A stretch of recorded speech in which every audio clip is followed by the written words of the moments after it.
جو سعد رفیق صاحب یہ بات کر رہے ہیں، آپ کے کوئی ایسی اطلاعات مل رہی ہیں کہ اگر یہ لڑائی بڑھتی ہے، فساد دنگا فساد ہوتا ہے، لانگ مارچ ہوتا ہے، اس کو تشدد کے ذریعے روکا جاتا ہے، تو پھر کوئی غیر جمہوری غیر آئینی مداخلت ہو جائے اور دونوں فریق 10 سال کے لیے گھر جا کے بیٹھے رہیں اور روتے رہیں کہ ہم سے یہ کیا ہو گیا؟ ایسی کوئی اطلاعات آپ کے بھی ہے علم میں؟ بہت شکریہ۔ بسم اللہ الرحمن الرحیم۔ اللہم صلی وسلم مبارک علی سیدنا محمد۔ سب سے پہلے تو میں اس وقت اپنے حلقے میں بیٹھا ہوں اور میں اللہ کا شکر بھی ادا کرتا ہوں اور اپنے حلقے کے عوام کا بہت شکر گزار ہوں جنہوں نے تحریک انصاف پہ تیسری بار یہاں 22 مردان میں اعتماد کیا ہے، اور اللہ کے کرم سے جیت کی ہیٹرک عمران خان صاحب کی یہاں مکمل ہوئی۔ تو یہ عوام کا عمران خان صاحب پہ اعتماد کا مظہر ہے۔ جہاں تک آپ کے سوال کا تعلق ہے، دیکھیں اس کا احتمال ہو تو سکتا ہے، لیکن میرے خیال میں میری اپنی یہ ذاتی رائے ہے کہ میں نہیں سمجھتا ایسی کوئی صورتحال بنے گی۔ جہاں تک ہمارا تعلق ہے، ہم ہمیشہ پیسفل رہے ہیں۔ 25 مئی کو بھی پیسفل ہی تھے، اور 22-23 سال جدوجہد عمران خان صاحب نے ایک سیاسی جدوجہد کی ہے، وہ اس لیے نہیں کی کہ کوئی اور اس کا فائدہ اٹھا کے لے جائے۔ اور جس طرف آپ کا اشارہ ہے، میرے خیال میں اس طرف بھی اس بات کا بہت زیادہ ادراک ہے، اور آپ نے دیکھا ہوگا کہ بتدریج ملک ان خطرات سے دور ہوا ہے۔ خاص کر 2008 کے جو الیکشن ہوئے اس کے بعد سے اگر آپ دیکھیں تو بتدریج یہ چیز کم ہوئی ہے، اور یہ ہے کہ ظاہر ہے رول سول ملٹری کا جو ایک امبیلنس کا ایک ایشو رہا ہے وہ تو رہا ہے، لیکن وہ چیز میرا نہیں خیال کہ وہ ماضی اب دہرایا جا سکتا ہے آج کے پاکستان میں۔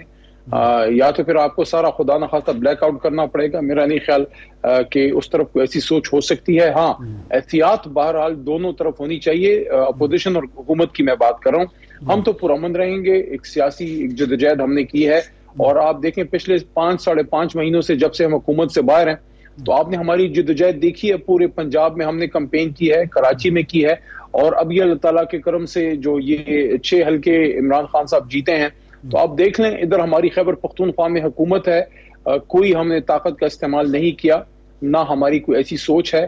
اور میرے خیال میں جو آپ نے خواجہ سعد رفیق صاحب کی بات جو آپ نے سنائی ہے، جو ان کا ذکر آپ نے کیا ہے، تو ان لوگوں کو بھی اتنی سمجھ بوجھ ہونی چاہیے کہ تھوڑا اپنے رانا صاحب کو کنٹرول کریں، اور اگر وہ کنٹرول نہیں بھی ہوتے تو ہو جائیں گے، کیونکہ جس طرح 25 مئی کو تھا تو اب پنجاب ان کے ہاتھ میں نہیں ہے، وہ پنجاب پولیس کو اس طرح سے یوز نہیں کر سکتے۔ 25 کلومیٹر کی ان کی حکومت ہے۔ اچھا علی صاحب آپشن تو دیکھیں، آپشن تو بہت ہیں، لیکن ایک سوال یہ ہے، ہم ذرا تھوڑے براڈر اسپیکٹ میں اگر ہم بات کریں، جو سعد رفیق صاحب نے بات کی، انہوں نے ایک یہ بھی پوائنٹ دیا کہ نیا میثاق جمہوریت ہونا چاہیے۔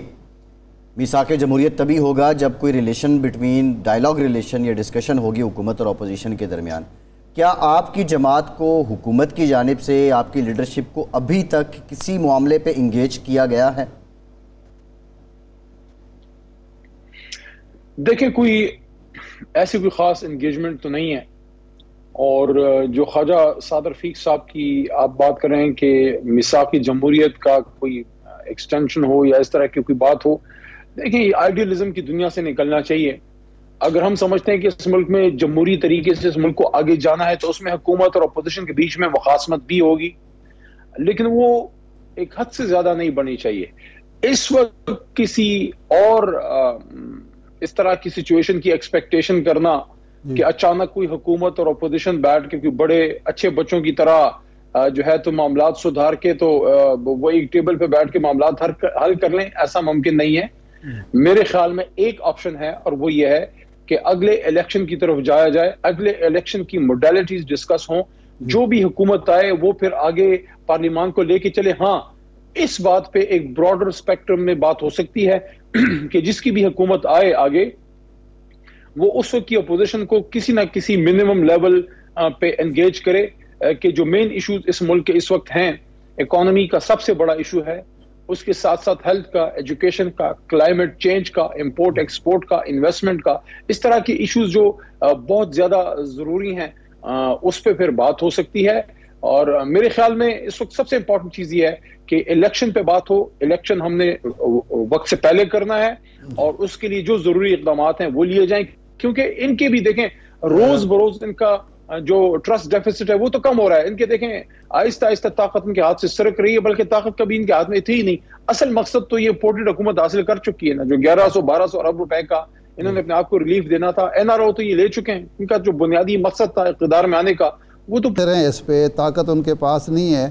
تو پھر آپ تھوڑا سا صبر کر لیں، جہاں 6 مہینے گزر گئے 10 مہینے اور بھی گزر جائیں گے. خان صاحب کی پاپولیرٹی 10 مہینے میں کم تو نہیں ہو سکتی.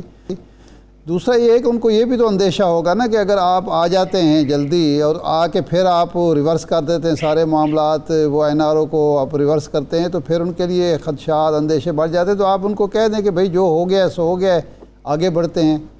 صبر بھی آپ نہیں کر رہے، ان کو دھمکیاں بھی دے رہے ہیں، تو وہ بیچارے کیا کریں؟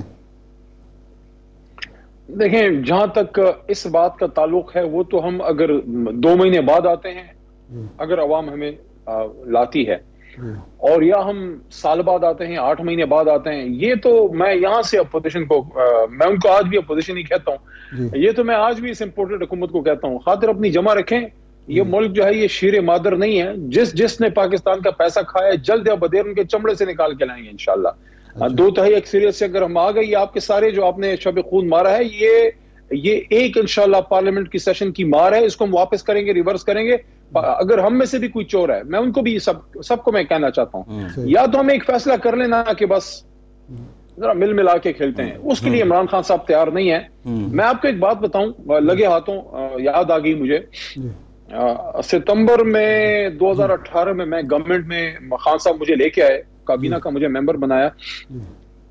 میری کوئی دوسری تیسری میٹنگ تھی کیبنٹ کی، اور اس میں روٹین کی کاروائی پوری ہونے کے بعد عمران خان صاحب نے جب ایجنڈا پورا ہوا تو سرکاری جتنے بھی افسران تھے ان کو کہا کہ آپ کا شکریہ، آپ کا ایجنڈا پورا ہو گیا، میں ذرا اپنے کیبنٹ ممبر سے 2 باتیں کرنا چاہتا ہوں. اور وہ پھر یہ روایت وہ پھر آگے چلتی رہی. ہمیشہ اسی طرح ہوتا رہا کہ کوئی آپس کی بات ادھر، پھر ہم آپس میں ڈسکس کر لیتے تھے جو حکومت کا ایجنڈا پورا ہو جاتا تھا.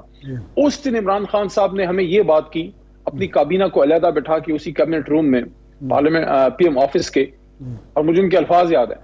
انہوں نے کہا تھا کہ میں سیاست کرنے نہیں آیا، میں یہ ملک ٹھیک کرنے آیا ہوں. میں خان صاحب نے کہا میں سیاست کرنے نہیں آیا، میں یہ ملک ٹھیک کرنے آیا ہوں. اور اس طرح ہمیں ہاتھ کے اشارے سے کہا کہ آپ لوگوں میں سے کسی کرپٹ کو نہیں چھوڑوں گا، اپنی حکومت قربان کر دوں گا، آپ میں سے کسی کرپٹ کو نہیں چھوڑوں گا، اور میں سیاست کرنے نہیں آیا، میں ملک ٹھیک کرنے آیا ہوں.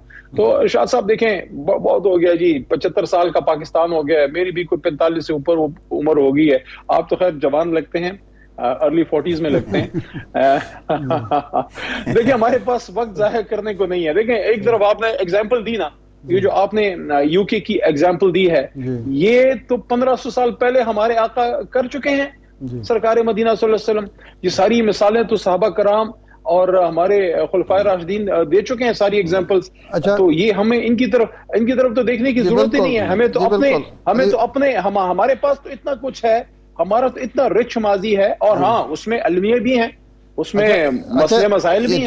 ٹھیک ہے. یہ فرمائیں کہ کل توشہ خانہ ریفرنس پر الیکشن کمیشن فیصلہ سنا رہا ہے 2 بجے.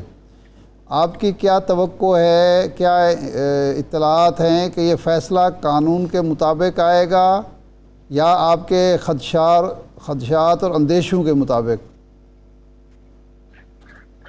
دیکھیں آنا تو قانون کے مطابق چاہیے، لیکن جو تھوڑی سی روایت ہمارے الیکشن کمیشن آف پاکستان کی ہے پچھلے کچھ عرصے سے، اور میں ہمیشہ یہ کچھ دنوں سے یہ بات کر رہا ہوں، خاص کر ہمارے علاقے میں جب الیکشن بھی ہو رہا تھا تو میں نے یہ کہا کہ دیکھیں E C P does not stand for election commission of P D M.